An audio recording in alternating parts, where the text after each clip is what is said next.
analisando o eletromagnetismo para a gente começar a discutir algo que já vai para o campo da física moderna, né? O efeito fotoelétrico, o efeito Compton. Bom, cara, se tu for olhar o formulário de eletromagnetismo, né, só de eletromagnetismo já é bem extenso, né? Sem considerar o resto da física. Começamos com aquela história, depois de ter estudado a magnetita, o imã natural, termos analisado as linhas de campo magnético que emergem do norte, penetram no sul, que jamais se cruzam, quanto mais próximas, mais intenso é o campo. Saber que a magnetita é uma rocha natural, que a partir de uma certa temperatura ela deixa de apresentar o magnetismo que ela apresenta, né, chamado ponto Curie. Saber que cortando o ímã ao meio indefinidas vezes continua com o polo norte e polo sul, a inseparabilidade dos polos magnéticos. Saber que os materiais ferromagnéticos são fortemente atraídos, materiais paramagnéticos fracamente atraídos, materiais diamagnéticos fracamente repelidos pelos campos magnéticos. Entender que é um campo magnético uniforme, aquele que apresenta o mesmo valor em todos os seus pontos. Foram vários detalhes que nós já trabalhamos em magnetismo. O Weber foi o cara que nos ajudou a entender o que estava acontecendo, né? Os ímãs elementares. Mas aí o sujeito, o Horst, foi dar uma aulinha de circuito elétrico e naquela aula fatídica ele estava com uma bússola no bolso e percebeu que cargas elétricas em movimento geram campo magnético. Aí nós vimos como é que se calcula o campo magnético gerado por fio reto e longo, por espira e por solenoide. Na solenoide, N voltas de espira, e a solenoide toda tem um certo tamanho L. Mi0, permeabilidade magnética, que no nosso caso provavelmente será do vácuo ou a do ar, 4π vezes 10 na menos 7 Tesla metro por ampere.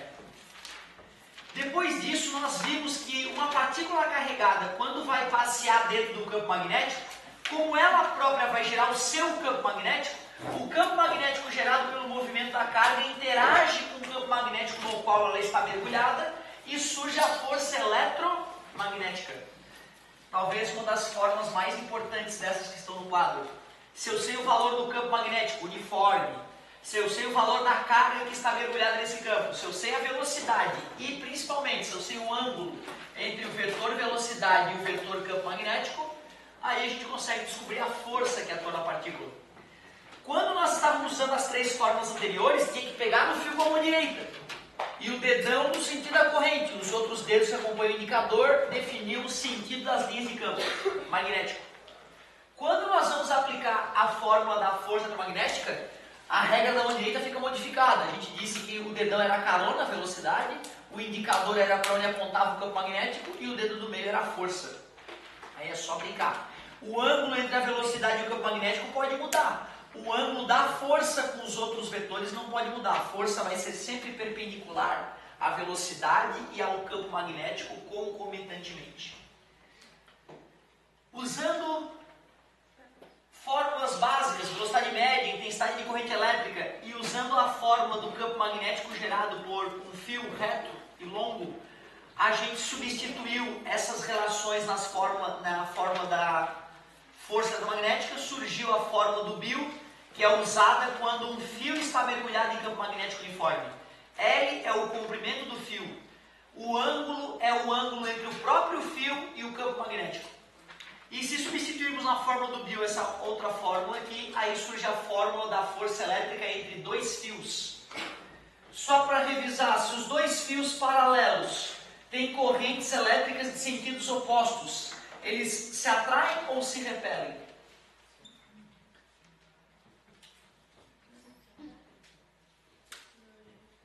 Como é que tu faz para determinar se é atração ou repulsão?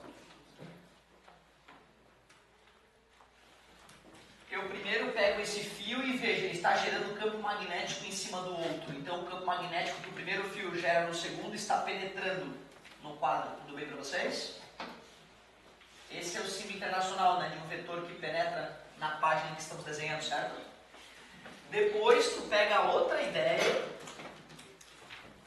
velocidade das partículas, campo magnético entrando no plano do quadro, a força vai ser de afastamento. Quando as correntes elétricas são opostas, é repulsão. Quando as correntes elétricas têm o mesmo sentido, atração. O ideal é não decorar, eu acho, cara. O ideal é aprender a fazer a regra da mão direita e a regra da mão direita modificada. Pega no fio e depois faz a posiçãozinha da mão diferenciada, mata a charada. Depois disso, nós começamos a questionar se corrente elétrica gera campo magnético, será que um campo magnético não pode gerar corrente elétrica? E nós vimos que existe mais essa simetria na natureza. Aí nós primeiro definimos o que era fluxo magnético. Primeiro eu falei de um rio e de um bambolê. E te mostrei que faz sentido. A área do bambolê, o fluxo de água do rio e o ângulo com que o bambolê é mergulhado no rio interfere no fluxo de água através do bambolê. Só que depois eu te contei a verdade, né? Não tinha bambolê nenhum, não tinha rio nenhum. Era um rio magnético. Eram águas magnéticas invisíveis. E a área não era de um bambolê, era de uma espira. Pode ser um bambolê condutor, não tem problema nenhum. E esse ângulo é o ângulo medido entre a reta normal, a área, e o campo magnético. Não vai usar o ângulo da espira com o campo magnético, é a reta normal ao plano da espira.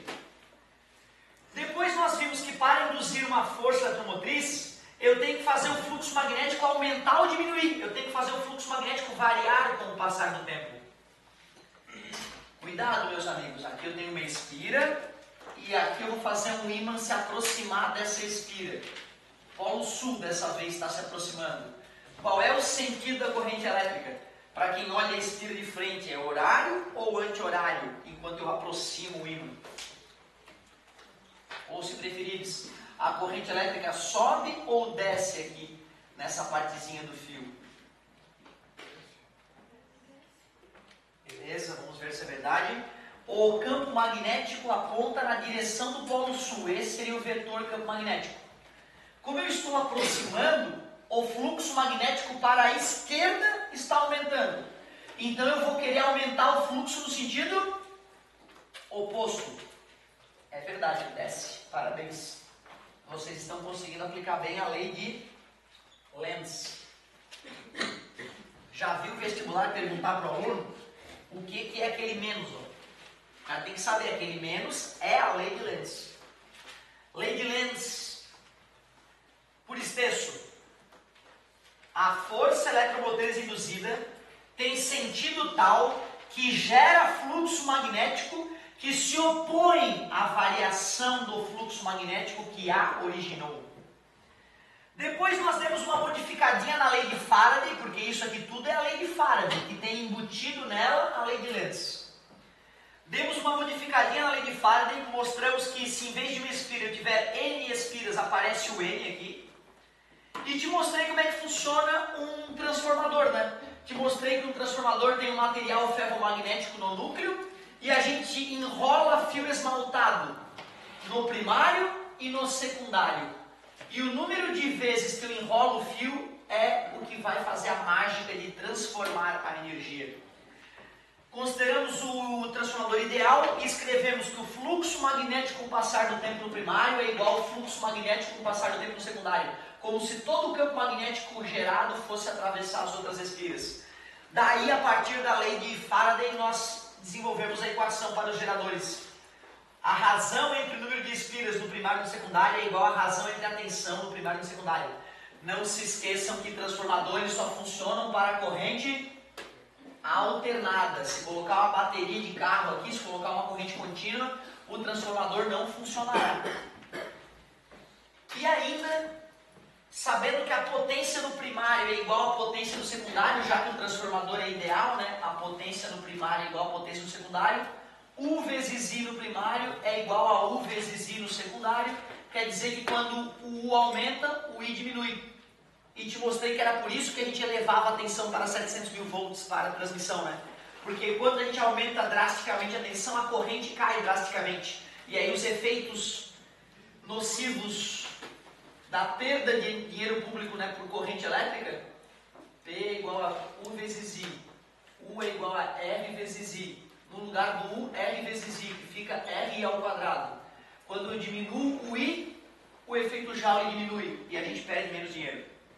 Porém, usar energia elétrica com 700 mil volts seria matar muitas pessoas. Então a gente reduz drasticamente para o uso doméstico. 220, idealmente 110 volts. Legal, então quer dizer que essa fórmula dos transformadores pode ser melhorada. já que o I é inversamente proporcional ao U, I2 sobre I1. Nem sempre a fórmula vem assim completa. Às vezes a fórmula só vem parcialmente. Beleza, que revisão, hein? Temos uma revisão bem completinha das partes principais de eletromagnetismo. Pois não. Aqui a corrente para cima. Primeiro eu usei a lei de Lenz, né? O fluxo magnético estava aumentando para lá, né? Como o fluxo magnético aumentou para lá, a lei de Lenz diz que a corrente elétrica induzida gera um fluxo que se opõe à variação que a originou. Como o fluxo magnético aumentou para a esquerda, eu tenho que ir contra esse aumento. Por isso que eu pego os dedos que acompanham o indicador e volto no sentido oposto. E aí o dedão fica para baixo. Isso eu usei a lei de Lenz, né? Vou tentar usar outra técnica para ver se tu prefere. Uma outra técnica legal para poder matar essa charada é fingir que a espira é um eletroímã e entender que a espira vai sempre se opor ao movimento do ímã. Se eu estou querendo afastar o polo sul do ímã, então vai brotar um polo norte magnético aqui para atrair esse polo. E lá vai ser um polo sul. Para que as linhas de campo possam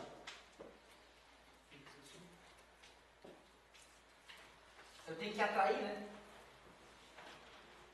Eu fiz certo antes. Deixa eu analisar de novo.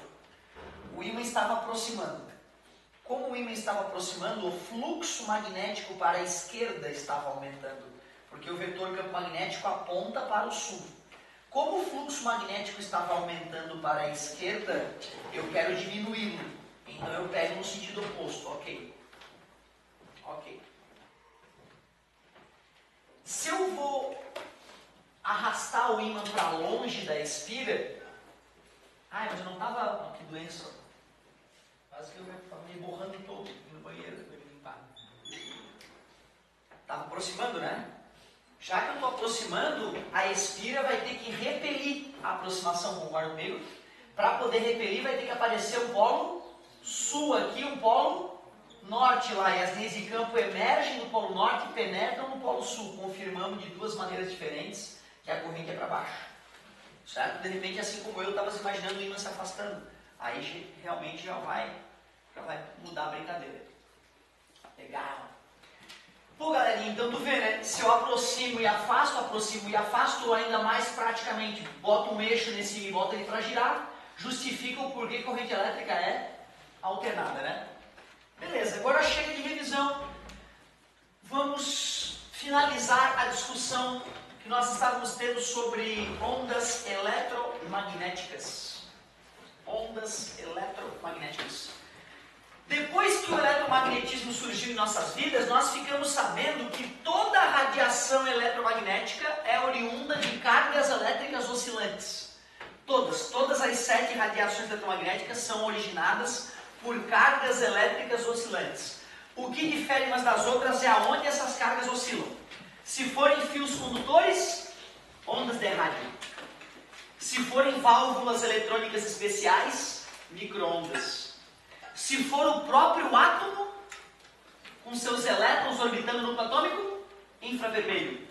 Luz ou ultravioleta. Todas essas radiações são geradas por oscilação de cargas elétricas em volta do núcleo atômico. O infravermelho vem de todas as camadas atômicas praticamente.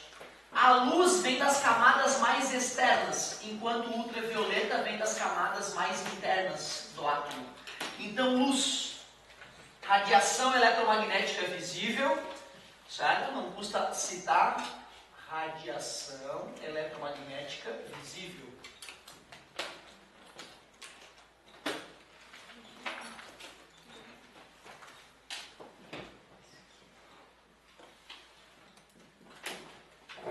Como é que ela é gerada? A geração dessas ondas. Oscilação de cargas elétricas em volta do núcleo atômico, mas nas camadas externas do átomo.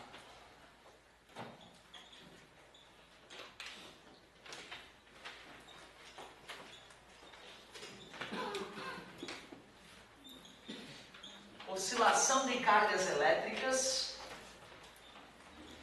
nas camadas externas dos átomos. A química fala bastante disso, né? Tem lá um elétron de valência na camada mais externa do átomo. Esse elétron recebe uma radiação eletromagnética, fica mais excitado e começa a orbitar numa região mais externa do núcleo atômico, ali é o núcleo. Então, temos as várias camadas eletrônicas anteriores, vamos pensar só na última camada. Um elétron estava orbitando essa última camada, recebeu energia irradiante e saltou para uma camada mais externa, começou a orbitar o átomo numa camada mais externa. Quando esse elétron volta ao orbital de origem, ele emite uma partícula de luz, um fóton, como nós veremos futuramente. A diferença do infravermelho, da luz e do ultravioleta é de que região do átomo vem. Raios ultravioleta, eles vêm da parte interna do átomo. Infravermelho vem de várias camadas, desde a parte mais interna à parte mais externa. E a luz vem da casquinha do átomo. A luz vem, então, das camadas externas. Comentei com vocês como é que a gente consegue, por exemplo, se nos pedirem, né, qual é a frequência da luz visível. Te mostrei como é que a gente faria para descobrir isso. Te mostrei qual é o comprimento de onda da luz amarela esverdeada.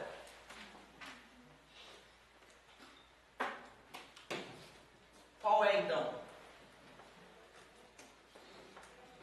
Alguém sabe qual é o lambda da luz amarela esverdeada? Que é exatamente no meio do espectro eletromagnético que a gente enxerga. Eu só decorei ela porque é um número muito bonito. 555 nanômetro. Esse é o lambda da luz amarela esverdeada, que é bem o meio do espectro eletromagnético. E até onde que a gente enxerga? A gente diz corriqueiramente que a gente enxerga até mais ou menos 20% disso. Então tu pode calcular 20% a menos que isso, 20% a mais que isso, tu acharia então o lambda da luz violeta e da luz vermelha. E aí com isso, se tu jogar na equação fundamental das ondas, né, V igual a lambda vezes F, tu consegue descobrir qual é a frequência da luz visível. Vamos pegar uns 500 nanômetros só para ter uma ideia? Velocidade da luz no vácuo, 3 vezes 10 na 8, lambda 500 nanômetros da luz vermelha, então. Aliás, eu diminui o lambda, né? Então eu aumentei a frequência. Então da luz azul, aproximadamente. 500 nanômetros, nano é 10 na menos 9. E aí a gente vai calcular a frequência. Tá multiplicando, passou 3 vezes 10 na 8, que divide 5 vezes 10 na menos 7. Frequência igual, 3 dividido por 5 é 0,6. 10 na 8 dividido por 10 na menos 7 dá 10 na 15. Ou para ficar bonitinho, então a frequência da luz azul aproximadamente é 6 vezes 10 na 14 Hz. Nós poderíamos então dizer que, né, colocar 20% a menos, 20% a mais, mas o fato é que a luz visível tem uma frequência da ordem de grandeza de 10 na 14 Hz. Bilhão 10 na 9, trilhão, 100 trilhões de oscilações por segundo.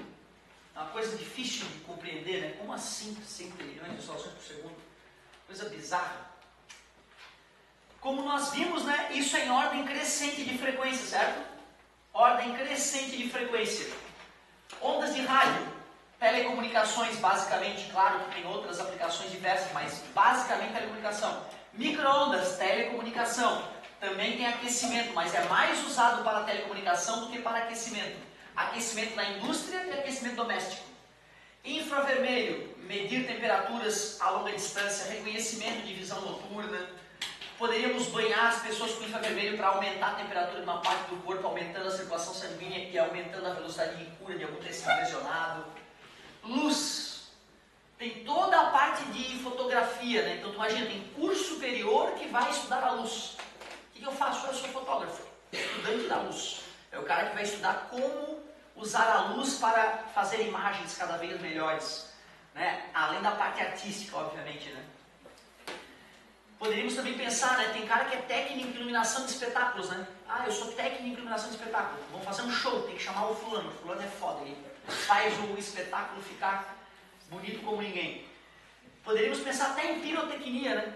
Pirotecnia, o que é se não é formar diferentes cores luminosas, né?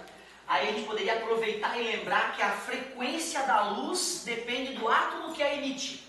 Cada átomo emite uma frequência específica de luz. Por isso que na cromatografia nós podemos pegar a luz de um objeto, que vem do objeto, decompô-la e descobrir a composição química do objeto, mesmo sem ter tocado nele, certo? É a aplicação da luz, de certa forma. Então, quando eu pego a luz de uma estrela e decomponho a luz que vem de uma estrela, eu consigo ver quais elementos químicos estão nessa estrela, sem nunca ter encostado nela. É por isso que a gente sabe que a maioria das estrelas é riquíssima em hidrogênio e hélio, certo? Porque mesmo sem encostar nelas, a gente consegue decompor a luz delas e a gente consegue determinar a composição química delas. Se pegar um pedaço da tua unha e colocar num cromatógrafo, o cara vai saber o que tu comeu e o que tu usou no teu corpo quando a unha foi formada. A unha que está na extremidade do teu dedo, né, ela foi formada alguns meses atrás, quiçá alguns anos atrás, né? Então ele vai saber se tu come sucrilho, se tu come mais carne, se tu é vegetariano, se tu é vegano. Ele vai saber se tu usou cocaína, se tu usou qualquer droga, porque ela fica impregnada na unha. Então se tu vai fazer algum concurso público, tu tem que estar muito ligado nisso, né? Hoje eles pegam o fio de cabelo da pessoa, certo? Se for uma mulher que tem um cabelo comprido, as últimas décadas de vida dela pode ser examinada quimicamente pelos pedaços do cabelo. Então vai saber como é que a pessoa se comporta, desde a alimentação até o uso de substâncias ilícitas. Então bem delicado. Eu tive um colega meu que fez concurso para a Polícia Civil, ele é careca. E ele tinha que dar um pedaço de cabelo para poder examinar. E não podia ser um cabelo muito curtinho, porque se é um cabelo, né, que foi gerado há poucos meses, o cara pode ter metido terror há anos atrás e a gente não sabe, né, qual é a conduta daquela pessoa. Então o cabelo mais viável que eles acharam para ele era a sobrancelha. Pegaram os fios de cabelo da sobrancelha dele para fazer análise química, certo, do corpo dele, para ver se ele não era usuário de drogas, por exemplo. Tu vê que loucura, né, cara? Faz, não dá para acreditar. Tu pega a unha da pessoa, faz uma análise química e tu sabe se ela come sucrilho. Que história é essa, né? Como assim? Não dá para acreditar. Mas é isso que a cromatografia nos permite fazer, certo? Agora sim, a gente já tinha feito alguns comentários, né, até esse ponto mais ou menos, né? E agora vamos avançar um pouquinho. Como eu acabei de dizer, a radiação ultravioleta, ela é gerada também pela agitação de cargas elétricas em torno do núcleo atômico, só que é oriunda de regiões mais internas do átomo. Então, geração.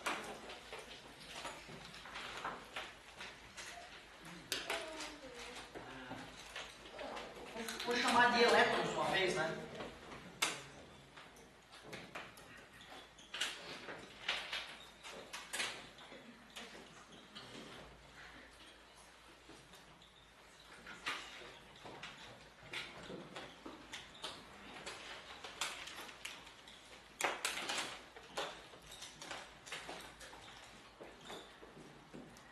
Então, ultravioleta, como toda radiação eletromagnética, é oriunda da agitação de cargas elétricas. Só que aonde é que essas cargas elétricas estão oscilando? Em volta do núcleo atômico. E em regiões próximas do núcleo atômico, em camadas mais internas. A aplicação das radiações ultravioleta é bastante grande. A aplicação. Ou utilização, se eu achar mais adequado. Primeira coisa, a radiação ultravioleta de alta frequência, que é chamada ultravioleta tipo C, ela é tão energética que quando ela atinge micro-organismos que estão nas superfícies dos objetos, elas acabam exterminando esses micro-organismos. Eles absorvem essa radiação, aquecem e morrem. Então ela é muito utilizada na esterilização, por exemplo.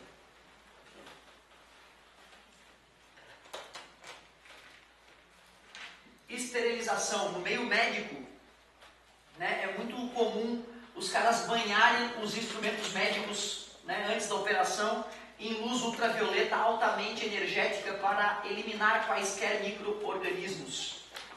ultravioleta. Nós poderíamos também comentar que na medicina, principalmente na odontologia, quando a gente vai fazer um conserto no dente do amigo, o cara bota lá uma resina para poder cobrir um buraquinho que foi aberto por algum tipo, né, de problema. E a gente vai usar uma cola então, né, uma resina, uma cola.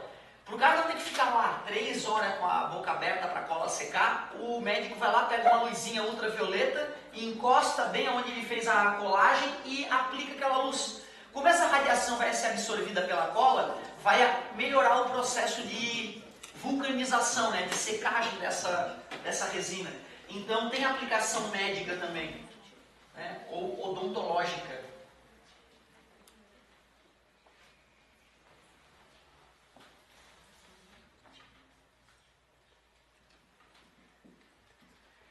Existem memórias de computador, Apple, que são fixadas, que a memória é fixada por um banho de luz ultravioleta. Então tu pega lá a memória do computador, que na verdade é um pedaço de um circuito eletrônico sensível à luz. Tu primeiro joga a informação que tu quer naquela memória através de luz. Depois que tu deu um banho de um tipo de luz, passando a informação para o chip, depois tu dá um segundo banho de luz ultravioleta que vai selar o chip e deixar as informações gravadas lá dentro. Foi isso que gerou as máquinas digitais. Um sujeito estava tentando desenvolver um novo tipo de memória que grava informação a partir da luz. Quando ele foi dar o banho de ultravioleta para finalizar o chip, ele foi lá, deu o banho de ultravioleta e foi testar. Vamos ver se a informação ficou gravada no chip. Conectou o chip no computador e foi lá no computador analisar as informações que estavam gravadas. E quando ele ia ver, ele, ué, cadê as informações que eu gravei no chip? Que merda esse chip que eu inventei? Ele não grava as informações. Eu dei o banho de luz ultravioleta e ele não selou. Eu perdi as informações. Vamos tentar de novo. Dá um banho de uma luz especial acrescentando informações no chip. Dá um segundo banho de luz ultravioleta para finalizar. E conecta o chip no computador. Vai olhar as informações. Ah, meu Deus, cadê minhas informações? E curioso que ele tinha perdido de novo as informações que ele tinha gravado, mas tinha uma informação no chip que ele não sabia que informação era aquela. E o que representava aquela informação. Quando ele foi olhar de novo para as informações contidas no chip, ele olhou para o teto e... não é possível. Oh, meu Deus! As marcas das lâmpadas no teto estavam presentes no chip. O chip era tão sensível à luz que ele estava fotografando o teto do laboratório. Aí os caras, meu Deus, não acredito, inventei um chip sensível à luz. Um chip que tu ilumina ele grava nas suas partículas magnéticas a luz que o atingiu. Passado algum tempo, a primeira máquina digital que pesava, sei lá, 20 quilos e demorava meia hora para tirar uma foto surgiu. E hoje em cada maldito celular tem esse chip sensível à luz que a gente usa para fotografar o mundo e que revolucionou o mundo em várias áreas, né? Então tu vê, a aplicação de ultravioleta também é para, por exemplo, é uma aplicação computacional.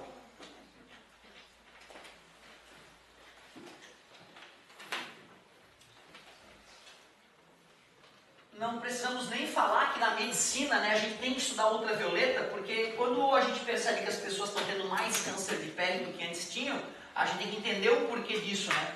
Então, na medicina, a gente também estuda a aplicação de ultravioleta, inclusive para curar câncer. Então, tem a aplicação médica, não só do ponto de vista da esterilização, mas da investigação, por que as pessoas têm mais ou menos câncer de pele, inclusive usar a própria radiação ultravioleta para bombardear as células cancerosas, destruindo elas e acabando com o câncer.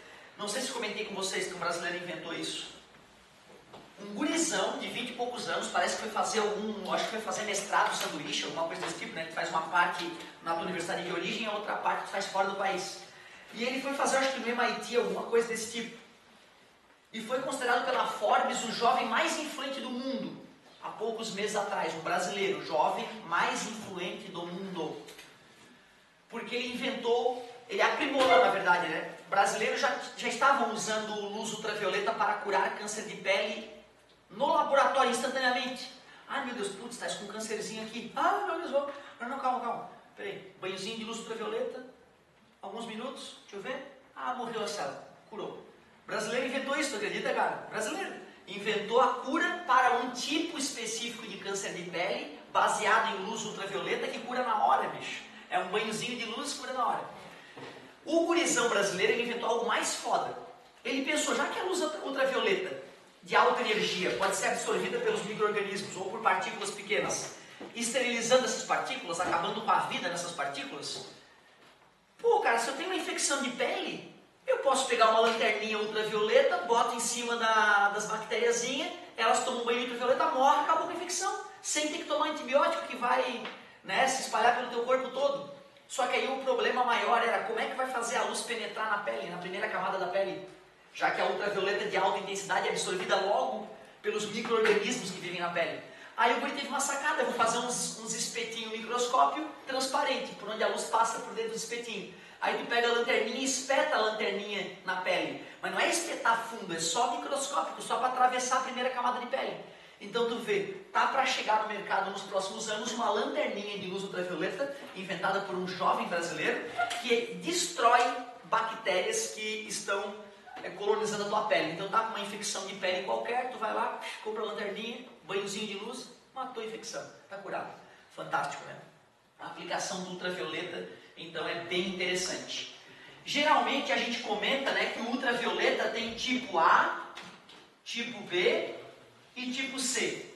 A ultravioleta tipo A é da ordem do comprimento de onda de 1000 angstrom. Para quem não sabe o que é angstrom, angstrom é 10 na menos 10 metros. Observe que o angstrom não faz parte dos prefixos clássicos, né? A gente teria abaixo do angstrom micro, certo? Micrômetro, e acima do angstrom, aliás, abaixo do angstrom nanômetro, e acima picômetro. É o contrário, na verdade, né? Nano é 10 na menos 9 metro e pico é 10 na menos 12 metro. Como o pico é muito grande, é muito pequeno, e nano é muito grande para grandezas atômicas, então um sujeito criou a unidade angstrom. Angstrom, que é uma unidade boa para medir grandezas atômicas, já que é 10 na menos 10 metro. Então tu vê, a ultravioleta tipo A, até aproximadamente 1000 angstrom, comprimento de onda. Ultravioleta tipo B, de 1000 a 2000 angstrom. Ultravioleta tipo C, até 3000 angstrom. Essas são altamente energéticas e esterilizam a pele das pessoas quando tomas um banho de sol. Lembra, né, que tem ácaros vivendo na tua pele agora? É uma fauna na tua pele. Tem muitos seres vivos acasalando, defecando e se alimentando na tua pele. Tu toma um banho de sol, tu elimina eles. O que nem sempre é bom. É sempre bom ter um pouco de seres vivos, né, vivendo na nossa pele. Se a tua pele fosse estéril, se tu esterilizasse a tua pele diariamente, poucos dias depois tu estaria com brutuejas e alergias na pele. Então essa fauna que vive em torno do nosso corpo é saudável. Mas de vez em quando tomar um banho de sol é bom para dar uma baixada na quantidade desses micro-organismos. Já viu os animais quando eles vão para o sol e se estica, vira, aí vira de novo? Intuitivamente ele está tomando, se limpando, cara, com ultravioleta tipo C. A ultravioleta tipo B, ela vai até onde nós temos o nosso colágeno, as fibras que deixam a pele elástica. Se tu toma muito sol, essas fibras vão se rompendo e a pele já não volta mais para o lugar com a mesma qualidade, né? Tu dá uma franzida na testa, quando tu volta ao normal ainda ficam as marquinhas, né? Como tu é jovem, o colágeno da pele está funcionando bem e aí tu não tem tantas marcas de expressão.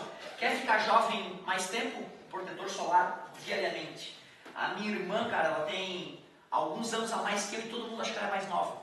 Eu sempre vivi no sol, pescando, caçando, acampando, sem protetor solar. E ela sempre viveu debaixo da parede, debaixo do teto, e sempre que foi ao sol passou protetor solar. Hoje ela parece ser muito mais jovem do que eu, apesar de ter mais idade. É uma dica bacana para quem, né, não quer envelhecer precocemente. Ultravioleta tipo A atinge os vasos capilares, eles se dilatam e tu fica o camarão, certo? Então tu vê, A partir da ultravioleta, as radiações são chamadas ionizantes.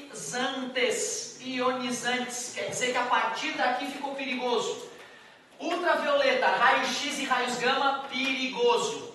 Faltou comentar a geração e a utilização dessas outras duas radiações, que aí eu prometo na próxima que eu não vou fazer revisão, não vou ficar tão enrolado. Quero te mostrar a geração e a utilização. Só para constar, elétrons desacelerados abruptamente. Pega elétrons, acelera eles, faz eles bater uma placa metálica, vai liberar raio-x. Tem raio-x mole e duro. O mole é usado na medicina, o duro é usado na indústria, de alta energia. Raios gama, fusão e fissão nuclear. Utilização desde radiografar coisas na indústria, pesquisa sobre energia nuclear, tratamento radioterápico de câncer. Faltam as duas que faltam. Certo? Mas estamos bem encaminhados aí nas radiações eletromagnéticas. Muito obrigado pela paciência e pela atenção. À tarde estamos juntos de novo. À tarde a gente finaliza isso.